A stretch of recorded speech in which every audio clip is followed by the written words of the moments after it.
कि निकाह बड़े मुश्किल हो गए हैं और जो जना है वो बड़े बआसानी से हो जाते हैं, और जिस वक्त जना बआसानी से हो जाएं तो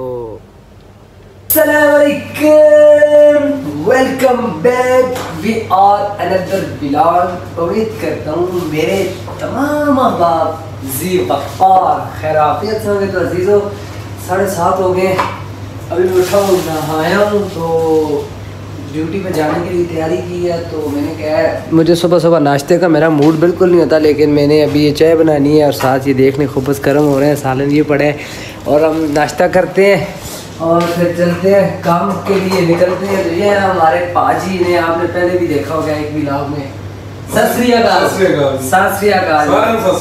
ए पाजी साढ़े लहंदे पंजाब चढ़ते, अच्छा ये चढ़ते पंजाब दे लहंदे पंजाब दे असी आने ते गाइस पीते हैं चाय, नाश्ता करते हैं, तो फिर निकलते हैं। अगली बात आपके साथ करते हैं, मिलते हैं ब्रेक के बाद।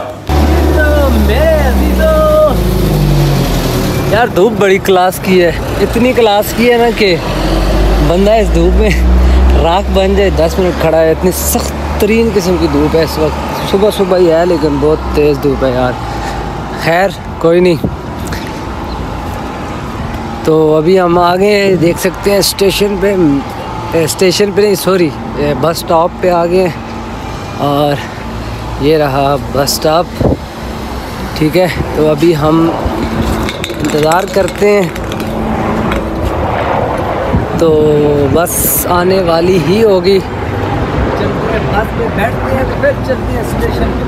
जी तो मेरे धीरे में स्टेशन पे पहुंच आया हूँ, और जो ट्रेन है वो हो गई है लेट, और अभी 5 मिनट 4 मिनट इंतज़ार करना पड़ेगा नेक्स्ट ट्रेन को। तो करते हैं इंतज़ार, अब और क्या हो सकता है। जी तो मेरे अजीज़ों, इस पख्ती धूप में देखिए मैं चाय पीने आया हूँ। चाय भाई चाय, धूप हो या जो कुछ भी हो, चाय नहीं छोड़ सकते हम, क्या किया जाए। एक ऊपर सख्त तरीन धूप और चाय, अपना ही स्वाद है इसका, यकीन जाने बस। वेलकम बैक अजीज़ाने मन। आपके भाई को हो गई है छुट्टी, और अभी आपका भाई इंतज़ार कर रहा है रूटीन की तरह बस का, इधर खड़ा होके। तो अभी आती है बस, तो चढ़ते हैं उस पर, तो चलते हैं रूम की जानिब। और आज व्लॉग जो है, एक भाई साहब ने पिछले व्लॉग पे शिकवा किया, गिला किया कि जिस टॉपिक पे मैंने कहा था कि हमारी औलादें दीन कहाँ से सीखेंगी, तो उसी टॉपिक पे थोड़ी सी बात करनी है मज़ीद, तो हमारे साथ जुड़े रहिएगा। टॉपिक पे बात करना चाहता भी हूँ और नहीं भी करना चाहता, और उसकी वजह यह है कि हम तो भाई मोहब्बत के भूखे हैं, अहले मोहब्बत बांटते हैं और मोहब्बत लेते हैं, और हमारा कोई काम नहीं है।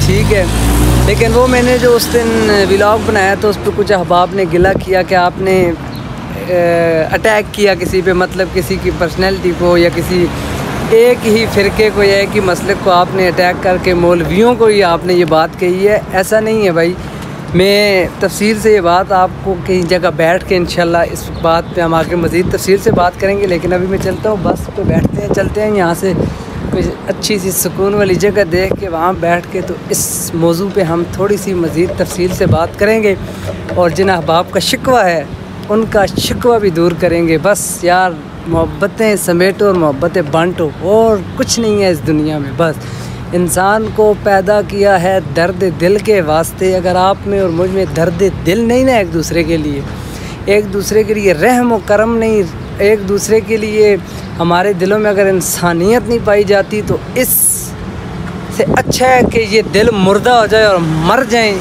ये बेहतर समझता हूँ मैं। अगर जिस दिल में मोहब्बत नहीं पाई जाती या इंसानियत का दर्द नहीं पाया जाता, तो इसलिए बहुत ज़रूरी है। वेलकम बैक मेरे अजीज़ाने मन।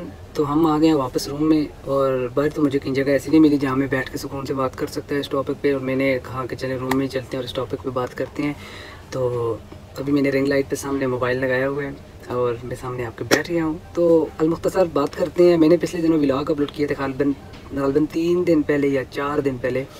वो व्लॉग ये था कि हमारी औलादे दीन कहाँ से सीखेंगी। यार मुझे ऐसी चीज़ें मैं सोचता हूँ, मेरे जहन के अंदर ख़्याल आते हैं ऐसे, तो मैं उस चीज़ पे वीडियो बना देता हूँ। मैं नहीं सोचता कि वो शायद मेरी किसी को बात बुरी लग जाए या अच्छी लग जाए, कि मैं अपनी तरफ से किसी मसलक को, किसी बंदे को या किसी पर्सनैलिटी को टारगेट करके बात नहीं करता। मैं रैंडमली बात करता हूँ और मैं कोशिश करता हूँ कि मैं ऐसे हसास मौज़ूओं पे बात करूँ भी और ना भी करूँ, क्योंकि जब करता हूँ तो कुछ अहबाब का जो है वो इख्तलाफ आता है, तो वो नाराज़गी का भी इजहार करते हैं। लेकिन ये है कि कुछ मामलात पर बात करना मैं ज़रूरी समझता हूँ, ख़ासकर मैं अपनी ज़ात की बात करूँ तो मैं ज़रूरी समझता हूँ। अच्छा, तो वो व्लॉग ये था कि हमारी औलादे दीन कहाँ से सीखेंगे, और उसमें मैंने जिक्र किया था एक हज़रत साहब जो मस्जिद में किसी बच्चे के साथ बदफेली कर रहे थे। तो मैंने कहा था कि खुदारा मौलवियों, मस्जिदों के इमामों, हाफिज़ों, कारियों, बाज आ जाओ। अगर ये ही सब कुछ मदारस में और मसाजिद में चलता रहा तो माँ बाप अपनी औलादों को मस्जिदों में, मदरसों में नहीं भेजेंगे तो हमारी औलादे दीन कहाँ से सीखेंगी। घरों में माँ बाप तो इतने पढ़े लिखे, चलें कई घरों के जिनके माँ बाप पढ़े लिखे हैं या कोई हाफिज़ हैं या किसी की माँ आलिमा है या किसी का बाप आलिम है, हाफिज़ है, कारी है, तो वो तो चलो अपने बच्चों को पढ़ा लेंगे, सिखा देंगे, अच्छे बुरे की तमीज़ बता देंगे। लेकिन जो लोग दीन से दूर हैं वो जिस वक्त मस्जिदों और मदरसों के ये हालात देखेंगे तो वो फिर अपनी औलादों को कैसे बेचेंगे। तो मैंने इसलिए कहा था कि फिर मेरे कुछ दोस्त अहबाब बड़े अजीज़ हैं मेरे, उन्होंने शिकवा किया, जी आपने सिर्फ मौलवियों को या सिर्फ हाफिज़ों को ही टारगेट किया, आपने यूनिवर्सिटियों की बात नहीं की। यूनिवर्सिटियों में थोड़े गंद होते हैं, स्कूलों कॉलेजों की बात नहीं की, अब वहाँ पे थोड़े गंद होते हैं। तो कहने का मकसद ये है कि यूनिवर्सिटीज़ और कॉलेज़ में क्या कुछ नहीं होता, ये आप लोग भी जानते हैं और हम भी जानते हैं, लेकिन वहाँ बातें बाहर नहीं निकलती, वहाँ बातें लोग इतना सोचते नहीं, क्योंकि दुनियादारी में इतने लोग मगन हैं कि उन्हें इन चीज़ों से फ़र्क ही नहीं पड़ता। नहीं तो मदरसों की बात कर रहा हूँ कि यूनिवर्सिटीज़ में, कॉलेजेस में क्या कुछ नहीं होता। जो लोग पढ़ते हैं को एजुकेशन में या लोग जो इल्म रखते हैं को एजुकेशन के बारे में, वो खूब जानते होंगे कि क्या कुछ नहीं होता। तो मैंने किसी को मदरसे को या किसी मस्जिद को या किसी बंदे को टारगेट नहीं किया। मैंने वो जो वीडियो वायरल हुई थी उसका जिक्र इसलिए क्यों किया है क्योंकि सारी दुनिया ने वो वीडियो देखी और मुझे उस वीडियो को देखने के बाद काफ़ी दुख महसूस हुआ, तो मैंने इसलिए वो बात शेयर की। अल्लाह माफ़ करे, इंसान बहुत ही ज़्यादा गुनहगार है। मैं बज़ाते ख़ुद हम बड़े ऐबदार लोग हैं और बड़े गंदे लोग हैं, और लेकिन हमें जहाँ से सोचना चाहिए कि हमारी इस वजह से हमारे दीन को, हमारे इस्लाम को या हमारी जो मुस्लिम कम्युनिटी है उसको नुकसान तो नहीं हो रहा। तो ये चीज़ हम नहीं सोचते, तो बंदा कर गुजरता है, लेकिन इंसान है, शैतान उसके साथ है, इंसान बहक जाता है, गुनहगार है इंसान। गुनाह इंसान नहीं करेगा तो रब माफ़ कैसे करेगा। तो इसलिए इंसान की फितरत है गुनाह करना, लेकिन यह है कि जिस वक्त आप ऐसे हालात वाक़यात बनाएंगे या ऐसे हालात वाक़यात में गिर जाएंगे तो फिर ये पूरे एक माहौल को तबाह व बर्बाद कर देते और ख़राब कर देते हैं। दूसरी बात, मेरे उन हज़रत साहब ने, मेरे उस अजीज़ दोस्त ने ये शिकवा किया है कि आपने मौलवियों को टारगेट किया है, आपने ज़ाकरों का जिक्र नहीं किया, अहले तशियों का। वो शायद समझते हैं कि मेरा अहले तशी हज़रात से बड़ा गहरा ताल्लुक़ है, तो मैं उनका नाम नहीं लेता, उनके बारे में बात नहीं करता। मैंने पहले भी शायद ये बात बताई है या नहीं बताई, लेकिन मैं अब बता देता हूँ कि मैं किसी फ़िरके से, किसी मसलक से ख़ुद को मुंसलिक नहीं करता। सुन्नी, वहाबी, शिया, अहले हदीस, मतलब सरकार ने फरमा दिया, हुजूर का फरमान है कि 72 फ़िरके बनेंगे लेकिन उनमें से एक ग्रोह जन्नत में जाएगा। मैं ये फ़िरकों में ख़ुद को मैं नहीं बांटता ख़ुद को कि मैं फ़लाँ की साइड हूँ। फ़लाँ के अहले हक़ जो हक़ बात करता है, चाहे वो अहले हदीस हो, चाहे वो अहले देवबंद से ताल्लुक़ रखता हो, अहले तशी से हो, अहले सुन्नत से हो, या किसी भी फ़िरके से उसका ताल्लुक़ हो, मैं हक़ बात, सच बात को एक्सेप्ट करता हूँ और कबूल करता हूँ। ठीक है, मैं किसी एक फ़िरके की तरफ होकर नहीं बैठता कि नारा नहीं लगाता कि मैं फ़लाँ फ़िरके से ताल्लुक़ रखता हूँ। और उन हज़रत साहब ने मुझे कहा कि जी आपका ताल्लुक़ जो है, दिल लगी जो है आपकी अहले तशी हज़रात से, आपने ज़ाकरों की नहीं बात की। उन्होंने फिर मुझे वीडियोस भेजी, तस्वीरें भेजी, फ़लाँ ज़ाकर देखें ऐसा कर रहा है, उसकी वीडियो भी वायरल हुई है, उसकी तस्वीरें भी वायरल हुई हैं, फ़लाँ। तो कहने का मकसद ये है कि अगर दीन, ज़ाकर, आलम, हाफिज़, मौलवी, कारी, कोई भी अगर दीन सिखा रहा है ना, तो वो अगर ऐसी हरकत मस्जिद में करता है, चाहे इमाम बारगाह में करता है, चाहे वो खुलेआम भी करता है, लेकिन जो चीज़ गलत है उसे गलत कहना पड़ेगा और आपको मानना पड़ेगा। हमें ये बात तस्लीम करनी पड़ेगी, गलत गलत गलत है। लेकिन वो शायद इस चीज़ का शिकार हो गए कि मैंने नाम नहीं लिया कि ज़ाकरों का, इमाम बारगाहों का, लेकिन जो चीज़ गलत है और जहाँ भी हो रही है वो चीज़ गलत है। और उसकी हम क्या कहते हैं कि हम कह सकते हैं उस चीज़ को, हमें कहना भी चाहिए, हक बात को बयान करना चाहिए कि भाई जो चीज़ गलत है। ये नहीं कहता कि मैं बड़ा पाक साफ़ हूँ, मैं बड़ा परहेज़गार हूँ, बड़ा मुत्तकी और तकवे वाला हूँ, मैं भी एक गुनहगार बंदा हूँ आपकी तरह। लेकिन शायद मैं इस मौजू पे बात इसलिए करता हूँ कि अल्लाह पहले मुझे हिदायत दे फिर आपको दे। तो मैं हज़रत साहब से ये कहना चाहूँगा कि जहाँ भी ऐसा कहीं होता है सर, चाहे वो इमाम बरगाह हो, मस्जिद हो, स्कूल हो, कॉलेज हो, यूनिवर्सिटीज़ हो, जहाँ भी है ये जनाकारियाँ, बदकारियाँ और बदफेलियाँ जहाँ भी होती हैं, ये गलत है, इंतहाई गलत चीज़ है। इस पे पहला जो है, दीन इस्लाम को नुकसान तो कोई नहीं पहुँचा सकता। जिस दीन का मुहाफ़िज़ रब्ब कायनात खुद हो, जिस दीन की मुहाफ़िज़, उस दीन को कौन क्या नुकसान पहुँचाएगा। लेकिन इस्लाम को फ़र्क नहीं पड़ता, लेकिन हम उसको गंदा कर देते हैं। हम इस्लाम को अपनी किरदार से उस पर छींटे डाल देते हैं जिसकी हमें पकड़ होगी। कहने का मकसद ये है कि जिस वक्त हम मुसलमान मस्जिदों में, इमाम बारगाहों में, मुसलमान होने के नाते यूनिवर्सिटीज़ में, कॉलेजेस में या स्कूल में ऐसी हरकतें करेंगे तो ये बातें फिर जो मुसलमान नहीं है, गैर मुस्लिम है, वो लोग हम पे जब उनको बताएंगे तो वो कहेंगे मुसलमान ये है, मुसलमान ऐसा होता है, मुसलमान ये करता है, मुसलमान अपनी पाक जगह पे ऐसी हरकतें भी करता है। मतलब कि वो जिस वक्त बात करेंगे तो हमारे दीन पे वो छींटे उछालेंगे, हमारे दीन पर बात करेंगे, हमारे इस्लाम पर बात करेंगे। तो मैं इन हसास, ये बड़े हसास मौजू हैं, मैं इन पर बात नहीं करना चाहता, करना भी चाहता हूँ। शायद मेरे अंदर वो अभी जो स्किल्स हैं बात करने के वो नहीं है।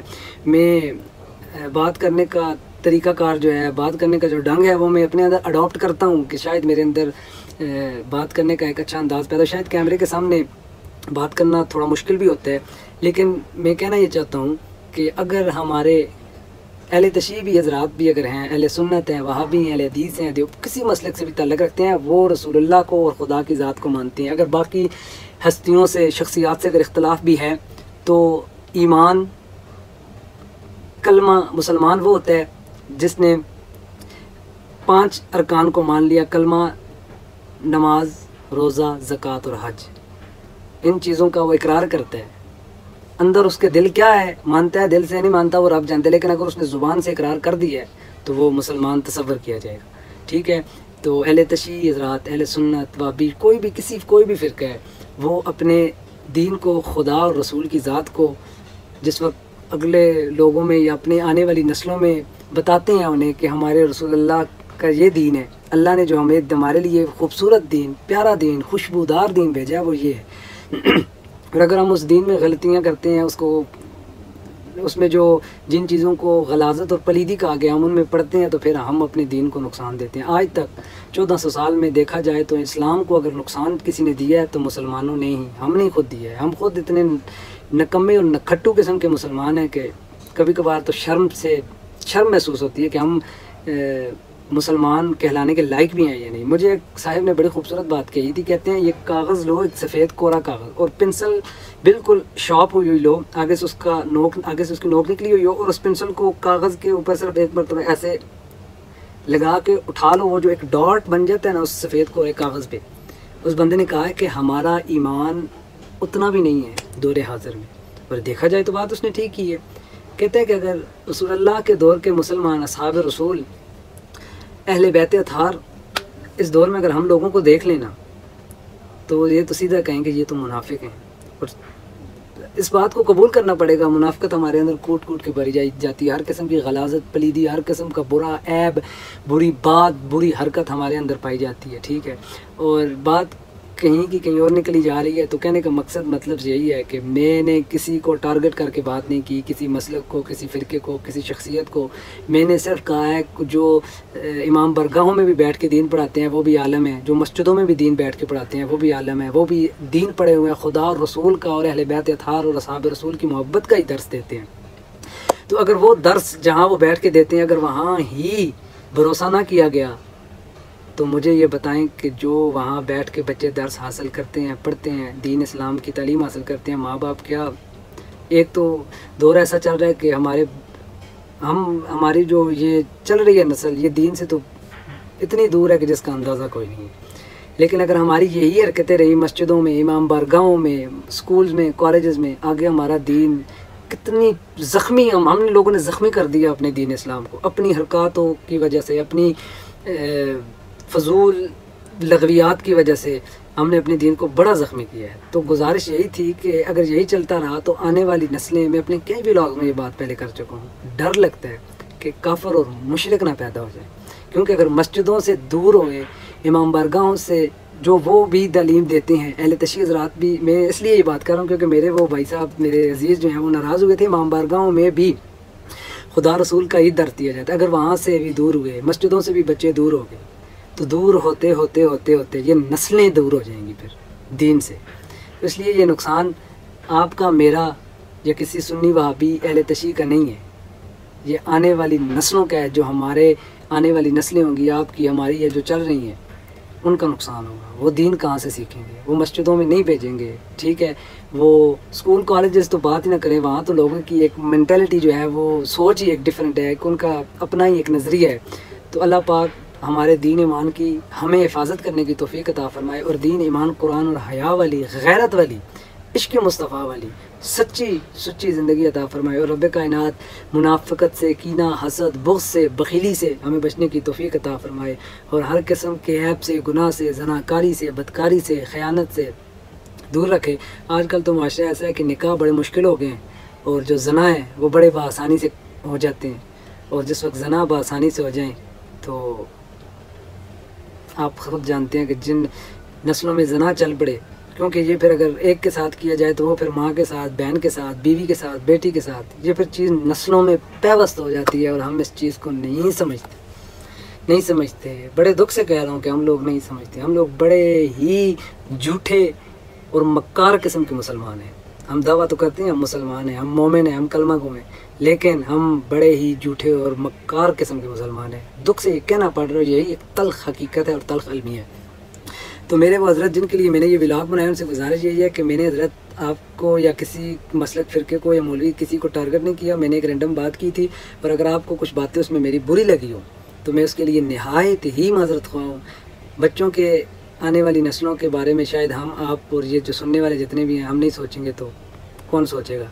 तो मेरी ये बात करना, अल्लाह करे किसी के दिल में उतर जाए मेरी बात। तो हज़रत साहब ऐसा कुछ भी नहीं है, मैं किसी को टारगेट करके बात नहीं कर रहा। मेरा दिल दुखा, मुझे इस बात का एहसास हुआ, मेरी सोच आई, मुझे इस बात का ख्याल आया तो मैंने वीडियो बना दी। मैंने नहीं सोचा कि कोई क्या रिएक्शन देगा मेरी इस बात पे, लेकिन जो बात थी वो मैंने कर दी। कहा सुना बुरा लगा हो तो गुस्ताखी माफ़। फिर दोबारा अगर इस व्लॉग में भी मेरी कोई बात आपको नागवार गुजरी हो तो मैं उसके लिए भी आपसे माज़रत ख़्वाह हूँ। व्लॉग जो है वो बहुत लंबा होता जा रहा है, तो आजकल मेरे व्यूज़ भी नहीं आ रहे व्लॉग पे, पता नहीं क्यों, आवाम क्यों नहीं देखती। खैर, हमारी जो कोशिश है, जो काविश है, वो हम जारी रखेंगे। अल्लाह आपको खुश रखे, आबाद रखें, हंसते मुस्कुराते रहें। इंशाअल्लाह मिलते हैं नेक्स्ट व्लॉग में। लाइक, सब्सक्राइब और शेयर, कमेंट करना मत भूलिएगा। फ़ी अमान अल्लाह।